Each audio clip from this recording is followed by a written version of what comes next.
বাংলাদেশে একটা মুরগি কবির আছিল, শাহরিয়ার কবির যেটা ছিল।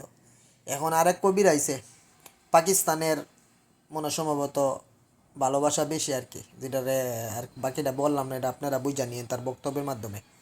তো আসেন বক্তব্যটা দেখি কি বলে উনি।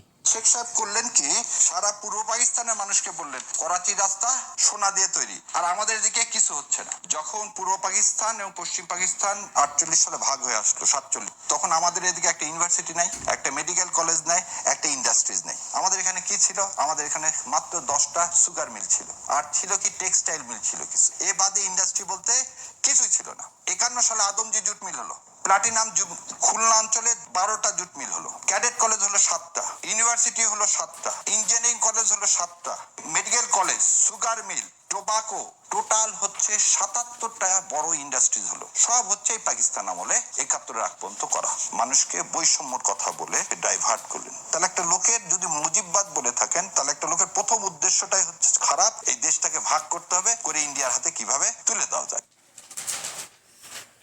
দেখলেন তো? তো মনে হয় যেন আওয়ামী লীগের আমলে ছিল এক কবির মুরগি, আর এখন আসছে আরেক কবির, যেটা জামাতের। এটা পাকিস্তানের দালালি করতে হয়েছে এই জায়গার মধ্যে। বাকিটা কমেন্টে জানাবেন।